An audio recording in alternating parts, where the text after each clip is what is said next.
యెహోవా నిసి, యెహోవా నిసి, యెహోవా నిసి, యెహోవా నిసి.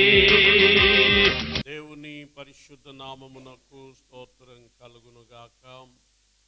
ప్రభువు నామములో కూడి వచ్చిన దేవుని పిల్లలైన మీ అందరికీ ప్రభు అయిన యేసు క్రీస్తు నామములో శుభములు, వందనాలు తెలియచేస్తున్నాను. గతించిన వారంలో మనము దేవుని ద్రాక్ష తోట గురించి మనము తెలుసుకున్నాం. యెషయా గ్రంథము 5వ అధ్యాయము 7వ వచనములో చూచినట్లుగా, ఇశ్రాయేలు వంశము సైన్యములకధిపతియగు యెహోవా ద్రాక్ష తోట, యూదా మనుష్యులు ఆయనకు ఇష్టమైనటువంటి వనము. ఇశ్రాయేలీయులందరూ అనగా దేవుని పేరు పెట్టబడిన జనులు, దేవుడు తనకు సొంత ప్రజలుగా ఉండడానికి దేవుడు ఏర్పాటు చేసుకున్నటువంటి ప్రజలు. పరిశుద్ధాత్ముడు తెలియచేస్తున్నది ఏంటంటే, ఇశ్రాయేలు వంశమంతా యెహోవా ద్రాక్ష తోట. ఇశ్రాయేలుకు పుట్టినటువంటి కుమారులు 12 గోత్రాలుగా వారు ఉన్నారు. అందులో యూదా మనుష్యులు. ఇశ్రాయేలుకు పెద్దవాడుగా పుట్టినవాడు రూబేను అయినప్పటికీ వంశావళి క్రమములో యూదాను ప్రస్తావించటం మనం చూస్తాం. అబ్రహాము ఇస్సాకును కనెను, ఇస్సాకు యాకోబును కనెను, యాకోబు యూదాను అతని అన్నదమ్ములను కనెను. అంటే ఇశ్రాయేలుకు జ్యేష్ఠుడుగా యూదా పిలువబడ్డాడు. కనుక అందరూ దేవుని చేత పేరు పెట్టబడిన వారి, అందరూ దేవుని ప్రజలే. ఇశ్రాయేలీయులందరూ కూడా దేవుని జనాంగమే. యేసుక్రీస్తు ప్రభు ఈ లోకములో సంచరించుచున్న దినాల్లో ఆయన ఒక మాట చెప్పాడు. ఏంటంటే, నేను ఇశ్రాయేలు ఇంటి వారై నశించిపోవచ్చున్న గొర్రెల యొద్దకు నేను వచ్చాను, మరి ఎవని యొద్దకు నేను పంపబడలేదు అంటాడు. యోహాను రాసినటువంటి సువార్తలో, ఆయన తన స్వకీయుల యొద్దకు వచ్చెను గాని స్వకీయులు ఆయనను అంగీకరింపలేదు. అంటే ప్రత్యేకంగా దేవుడు ఇశ్రాయేలు ప్రజలను, వారిని కోరుకున్నాడు. వారి కొరకే యేసుక్రీస్తును పంపించారు. కనుక ఈ ఇశ్రాయేలు ప్రజలందరి మీద దేవుని కనుదృష్టి ఉన్నది. వారందరూ ఇశ్రాయేలు ప్రజలే. ఆ ఇశ్రాయేలీలందరూ కూడా దేవుని ద్రాక్ష తోటయే. కానీ యూదా మనుష్యులు ఆయనకిష్టమైనటువంటి వనము అని పేర్కొనబడుతూ ఉంది. కనుక ఈ విషయాన్ని ఒకంత మనము ఆలోచన చేయాలి. ఎందుచేతంటే, ఇశ్రాయేలు ప్రజలందరూ దేవుని ద్రాక్ష తోట ఉంటే, మరలా అందులో ప్రత్యేకించి యూదా మనుష్యులను ఒక వనముగా పేర్కొని దానిని ఆయనకిష్టమైన వనము అని చెబుతున్నాడు. మనమును కూడా యేసుక్రీస్తును అంగీకరించుట ద్వారా, యేసుక్రీస్తు నామాన్ని ఒప్పుకొనుట ద్వారా, ఆయన యందు విశ్వాసం ఉంచి నమ్మి బాప్తిస్మము పొందుట ద్వారా మనమందరము దేవునికి సొంత బిడ్డలమయ్యాం. మనమందరమును కూడా నూతన నిబంధన ఇశ్రాయేలీలుగా మార్చబడ్డాం. ఇశ్రాయేలీలు యేసుక్రీస్తును అంగీకరించలేదు. ఆ జీవపు రొట్టెను వారు నిరాకరించారు, త్రోసిపుచ్చారు, కాళ్లతో త్రొక్కారు. వారు తృణీకరించినందువలన ఆ జీవపు రొట్టె మనకు దొరికింది. ఆ జీవపు వెలుగు మనలను దర్శించింది. ఆ వెలుగు మనలోనికి వచ్చి మన చీకటి బ్రతుకులను వెలిగించింది. యేసుక్రీస్తు ద్వారా మనము దేవునికి సొత్తయ్యాం. చీకటిలో నుండి ఆశ్చర్యకరమైన వెలుగులోనికి వచ్చాం. ఆశీర్వాదమునకు వారసులగడ అవడానికి మనము పిలువబడ్డాం. ఇది మనకు ఎంతో దీవెనకరమైన విషయం. ఇక్కడ పరిశుద్ధాత్ముడు తెలియచేస్తున్నటువంటి సంగతి ఏమిటంటే ఇశ్రాయేలీయులందరూ కూడా దేవుని ద్రాక్ష తోటే, అంటే వారందరూ దేవుని ప్రజలే. కానీ యూదా మనుష్యులు ఆయనకిష్టమైనటువంటి వనము, అంటే ఆయనకిష్టమైనటువంటి ప్రజలు.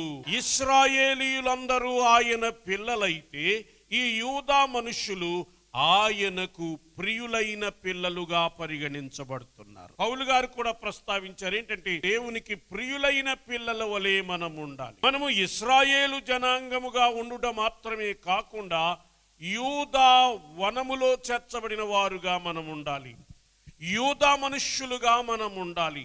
యూదా ఎలాగైతే జ్యేష్ఠత్వపు జాబితాలోనికి వచ్చాడో అలాగున మనమును కూడా దేవునికి ప్రథమ ఫలముగా ఉండాలి. అలాగే దేవునికి ప్రియమైన బిడ్డలుగా మనము ఉండాలి. అలా ఉండాలంటే ఎలాగున మనము ఉండగలుగుతాం?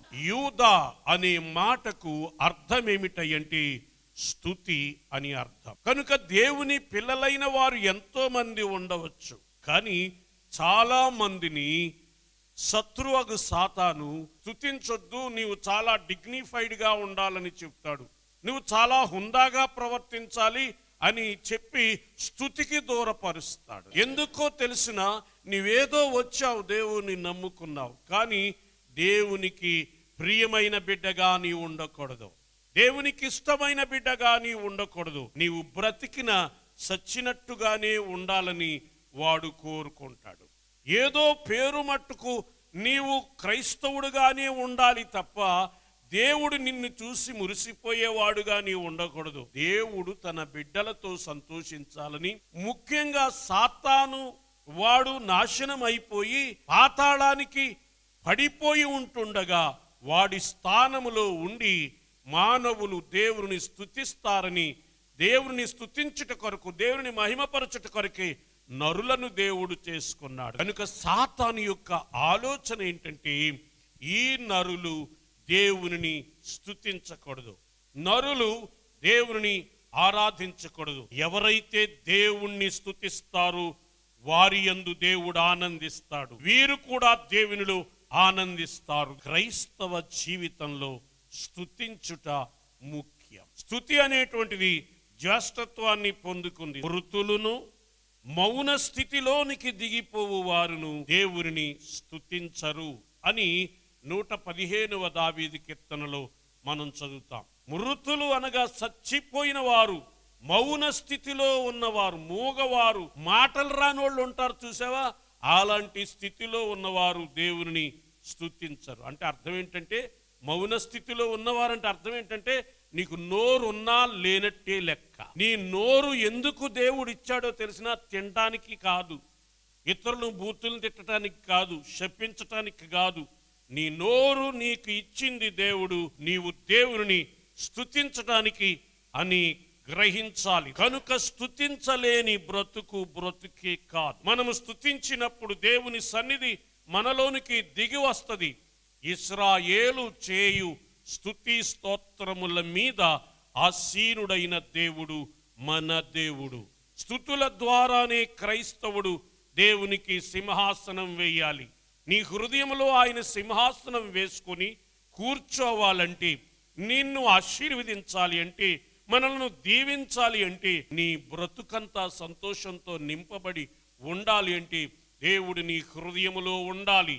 ఆయన నీ హృదయములో ఉండాలి అంటే స్తుతి సింహాసనాన్ని నీవు ఆయన కొరకు సిద్ధపరచాలి. 92వ దావీదు కీర్తన 1వ వచనాన్ని చూచినట్లయితే యెహోవాను స్తుతించుట మంచిది. అసలు మంచి విషయం అంటూ ఏదైనా ఈ లోకంలో ఉందంటే దేవుని యొక్క పిల్లల యొక్క దైనందిక జీవితంలో శ్రేష్టమైనది, ప్రాముఖ్యమైనది, చేయవలసినటువంటి విధి ఏదైనా ఉన్నదయ్యా అంటే అది స్తుతి చేయుట, దేవునిని స్తుతించుట మంచిది. దేవునికి స్తోత్రము గానము చేయుటయే మంచిది. ఎప్పటికప్పుడు నిన్ను, నీ జీవితాన్ని, నీ ఆధ్యాత్మిక జీవితాన్ని యెరూషలేమును కట్టేవాడంటే ఆ యెరూషలేము ఎవరో కాదు, నీవే యెరూషలేముకు సాదృశ్యం. అనగా యెరూషలేముగా అనగా నీవు పరిశుద్ధుడుగా నీవు కట్టబడాలి అంటే నీవు స్తుతించాలి. చెదరిన నీ జీవితాన్ని సమకూర్చేటువంటి వాడు. అలాగున నీవు సమకూర్చబడాలి అంటే, నీ బ్రతుకు కట్టబడాలి అంటే, నీవు దేవునిలో దిట్టంగా ఉండాలి అంటే నీవు తప్పకుండా స్తుతి చెల్లించాలి. స్తుతి చేయుట యథార్థవంతులకు శోభస్కరం. స్తుతి చేయుట అనేటువంటి విషయం ఉన్నది చూచారా? అది యథార్థవంతులకు, అనగా యథార్థవంతుడు ఎవడున్నాడు ఈ లోకంలో? యేసుక్రీస్తు తప్ప. యథార్థవంతుడు ఎవడున్నాడు? యేసు ప్రభునందు విశ్వాసముంచిన వారు తప్ప. ఇలాంటి యథార్థవంతులకు అలంకారమైనటువంటి విషయం ఏమైనా ఉందయ్యి అంటే స్తుతి చేయుట యథార్థవంతులకు శోభస్కరం. యేసుక్రీస్తును స్తుతించటానికి నీ చేతులు ఎత్తలేని దుస్థితిలో గనక నీ ఉంటే, అలాంటి ఆత్మీయ బలహీనతలో గనక నీ ఉంటే, నీవిప్పుడే నీవు కళ్ళు తెరవాలి. సమయం అయిపోయిన తర్వాత కళ్ళు తెరిచిన ప్రయోజనమేమీ లేదు. యెహోవాను స్తుతించుట మంచిది, దేవునికి స్తోత్రగానము చేయుట మంచిది. స్తుతి చేసినప్పుడు పెదవులతో స్తుతించటం కాదు. పెదవులతో స్తుతించటాన్ని యేసుక్రీస్తు ప్రభువు ఖండించాడు. మనసుతో పని లేకుండా, హృదయంతో పని లేకుండా, ఆత్మతో పని చేయకుండా, నీవు కళ్ళు మూసుకోకుండా, ఆత్మకు పని చెప్పకుండా అది స్తుతి కాదు. నీ అంతరంగములో నుంచి స్తుతి రావాలి, నీ హృదయములో నుంచి స్తుతి రావాలి. పెదవుల మీద వచ్చిన ఏ ప్రార్థన, పెదవుల మీద నుండి వచ్చినటువంటి ఏ స్తుతి అంగీకరించబడదు. వారు నన్ను పెదవులతో గణపరచుదురు గాని వారి హృదయము నాకు దూరముగా ఉన్నది అంటాడు. ఏది దూరమైనా నీ హృదయము దేవునికి దూరం అవ్వకూడదు. నీ హృదయములో ఎప్పుడూ కూడా దేవుడు ఉండాలి. దేవుడు నీ హృదయములో ఉండాలి అంటే, నీ హృదయానికి దగ్గరగా దేవుడు ఉండాలంటే, ఒక్క మాటలో చెప్పాలంటే నీ హృదయములో దేవుడు ఉండాలంటే నీవు తప్పకుండా స్తుతి సింహాసనం ఆయనకి వెయ్యాలి. భక్తుడైనటువంటి దావీదు అంటాడు, నా ప్రాణమా యెహోవాను సన్నుతించుము, నా అంతరంగమునున్న సమస్తమైన పరిశుద్ధ నామమును సన్నుతించుము. పెదవులతో కాదు, కానీ దావీదు చెబుతున్నది అది కాదు. తన ప్రాణంతో మాట్లాడుతున్నాడు. ఆయన నీ పాపాలు క్షమించాడు, నీ దోషాలను క్షమించాడు, నీ సంకటాలన్నిటినీ కుదుర్చాడు, సమాధిలో నుంచి నీ ప్రాణాన్ని విమోచించి ఉన్నాడు. ఆయన చేసిన మేళ్లలో నీవు దేనిని మరిచిపోవద్దు. ఆయన చేసిన ఉపకారాల్లో నీవు దేవుని మర్చిపోవద్దు. కృతజ్ఞత కలిగి బ్రతుకు, కృతజ్ఞత కలిగి జీవించు. ఓ నా ప్రాణమా యెహోవాను సన్నుతించుము. దేవుని యొక్క బిడ్డల యొక్క మనస్సు దేవుని మీద ఉండాలి, దేవుని స్తుతించటం మీద ఉండాలి.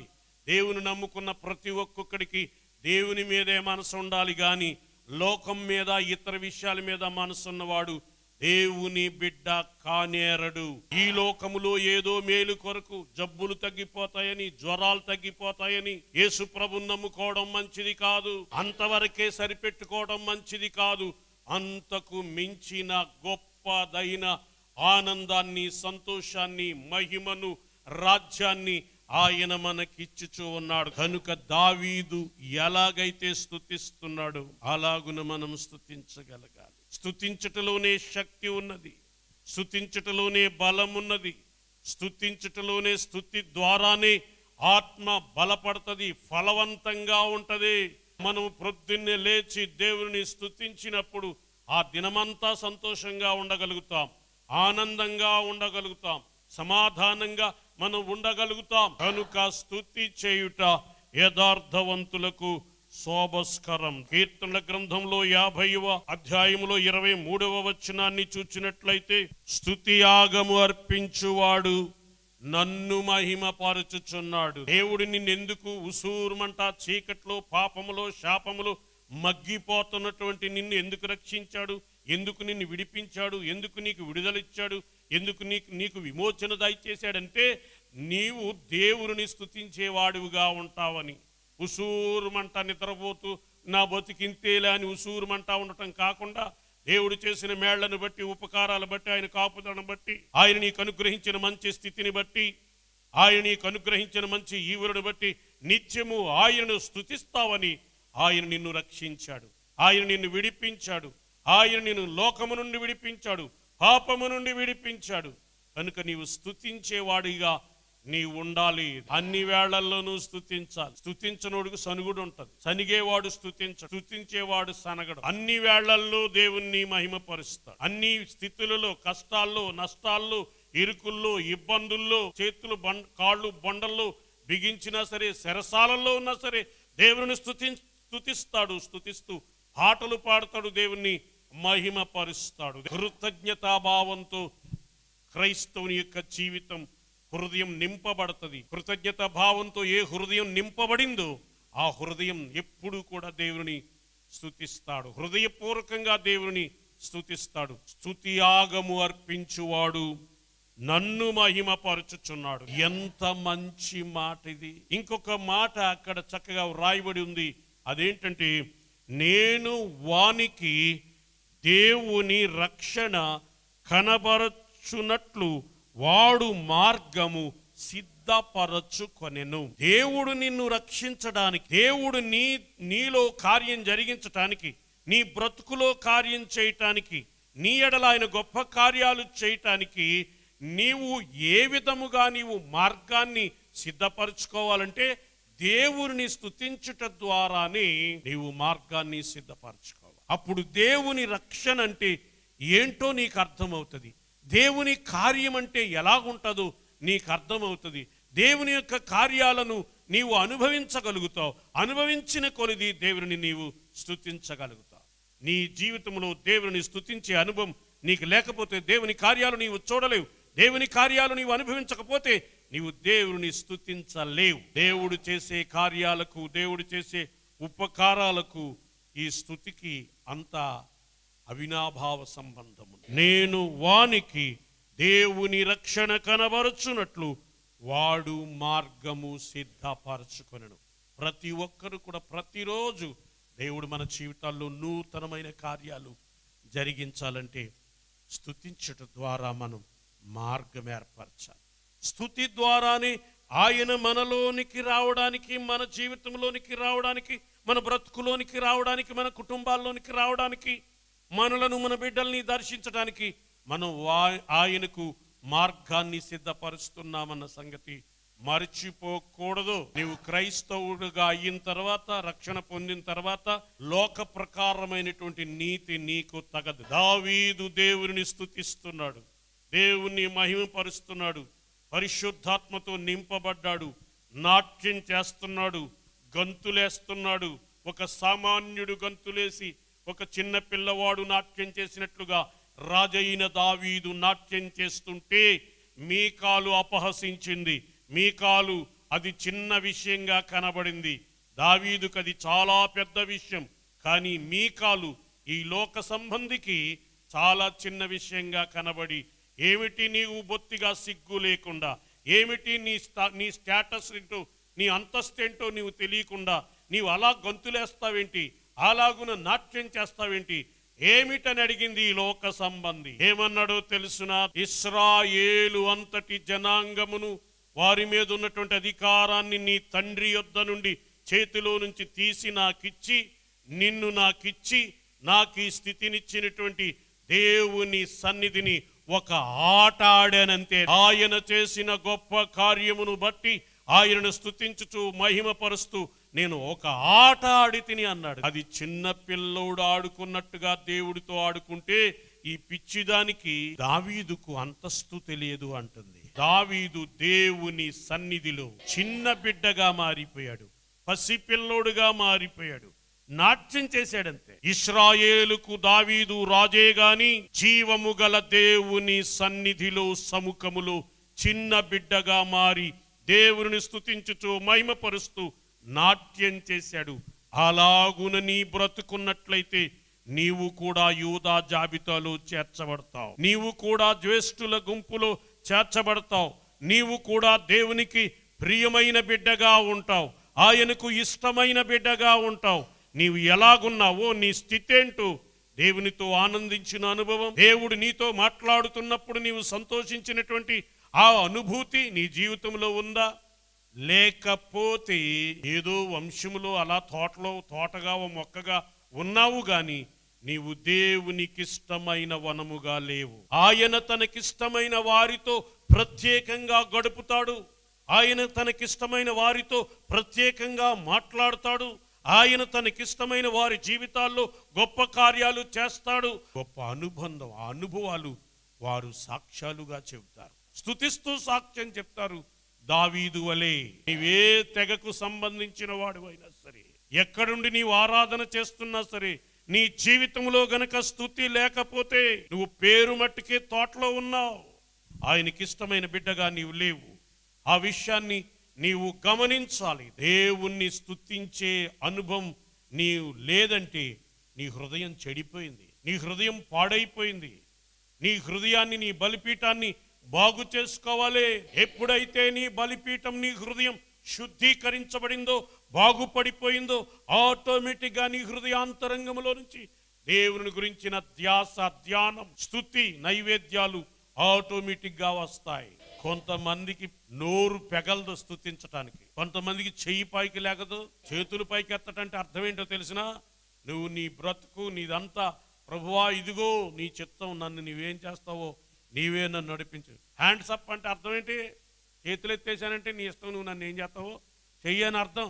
ఎవడబడితే ఆడికి మనం చేతులు ఎత్తేయకూడదు, కానీ దేవుని సన్నిధిలో దేవునికి చేతులు ఎత్తాలి.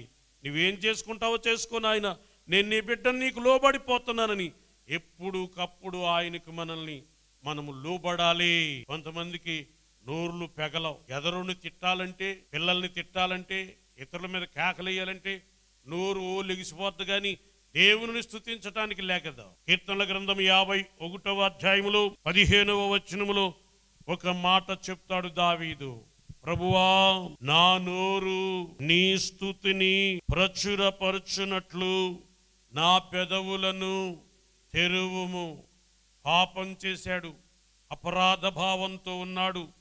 దేవుని యొక్క దాసుడు వచ్చి తాను చేసిన నేరాన్ని బయట పెట్టాడు. వెంటనే సింహాసనాన్ని దిగాడు. దొర్లి ఏడుస్తున్నాడు, పాపాన్ని ఒప్పుకుంటున్నాడు. దేవుని సన్నిధిలో ఎలాగేడుస్తున్నాడు, మరి ఎంతగా పశ్చాత్తాపడ్డాడు, దాన్ని మనము వివరించలేం. ఒక ప్రత్యేకంగా పాట పాడుతున్నాడు, రోదిస్తూ పాడుతున్నాడు. అదే 51వ దావీదు కీర్తన. 51వ దావీదు కీర్తనలో ఒక వచనం, 15వ వచనం ఏంటంటే, ప్రభువా, నా నోరు నీ స్తుతిని ప్రచురపరచునట్లు నా పెదవులను తెరువో. దేవుని స్తుతించడానికి నీ నోరు గనక పెగలకపోతే, స్తుతించే అనుభవంలో గనక నీవు లేకపోతే, ప్రభువా నా నోరు తెరు. కనుక స్తుతించడం అనేటువంటిది చాలా ప్రాముఖ్యం. దేవుని స్తుతించడానికి మనల్ని మనము సిద్ధపరచుకోవాలి. 56వ అధ్యాయము 13వ వచనములో చూచినట్లయితే, కీర్తనల గ్రంథం, నేను నీకు మ్రొక్కుకొని ఉన్నాను, నేను నీకు స్తుతియాగమును అర్పించదను. ఏమని మొక్కుకున్నాడు? గొర్రెపోతునిస్తానన్నాడా? నేను నీకు మ్రొక్కుకొని ఉన్నాను, నేను నీకు స్తుతియాగమును అర్పించదను. కనుక దేవునిని మనం ఎల్లప్పుడూ కూడా స్తుతించాలి. కీర్తనల గ్రంథము 33వ అధ్యాయము 1-3 వచనాలు చదువుకున్నట్లయితే అక్కడ కొన్ని మాటలు ఉంటాయి. నీతిమంతులారా, యెహోవాను బట్టి ఆనంద గానము చేయుడి, స్తుతి చేయుట యథార్థవంతులకు శోభస్కరము. సితారాతో యెహోవాను స్తుతించుడి. చాలా మంది వాయిద్యాలు వాయించొద్దు, కీబోర్డు వాయించొద్దు, కుసూరుమంటాడండి. మీరు సంతోషంగా ఉండొద్దు, చప్పట్లు కొట్టొద్దు. చేతులున్న వాళ్ళందరూ చప్పట్లు కొట్టండి అంటాడు. నిజమే, చేతులు ఎందుకు మనకి? నోరెందుకు దేవుని స్తుతించటానికి? మన 10 ఏళ్ళు 10 తంతులు ఎందుకు? చప్పట్లు కొట్టి దేవుని మహింపరచటానికి. సితారాతో యెహోవాను స్తుతించుడి, 10 తంతుల స్వరమండలములతో ఆయనను స్తుతించుడి. 10 తంతులు, ఈ చేతికి 5, ఈ చేతికి 5, అలా చప్పట్లు కొట్టుకుంటూ స్వరమండలంతో దేవుణ్ణి స్తుతించాలి. అంతకన్నా అసలు ఆనందం ఏం లేదని. చప్పట్లు కొట్టి దేవుణ్ణి స్తుతించిన అనుభవం ఉంది, ఆ దేవుని సన్నిధిని అనుభవించిన అనుభవం ఉంది. అలాగే కీబోర్డు, తబలాలు, మంచి మంచి ఇన్స్ట్రుమెంట్స్తో కలిసి దేవుని స్తుతించినటువంటి అనుభవాలు ఉన్నాయి. ఎంతగా నీవు దేవుని స్తుతించడానికి ఎక్కువ ఏర్పాట్లు చేసుకుంటే అంత మంచిది. ఆయనను గూర్చి ఎప్పుడు కూడా ఎక్కడెక్కడయో పాత పాటలు అయ్యే పాడుకుంటా, పాట పాడండి అంటే నెత్తుక్కుంటుంటాం.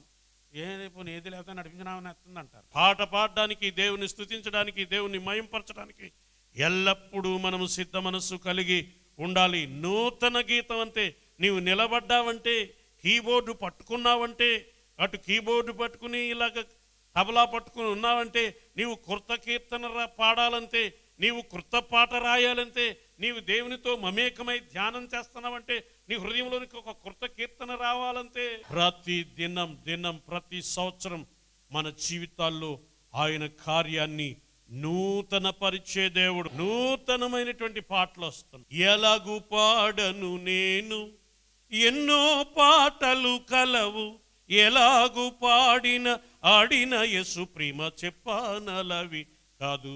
ఈ రాగాలన్నీ దేవుని యొక్క సన్నిధిలో నేర్చుకున్నాయే ఈ పనికిమాలోడు.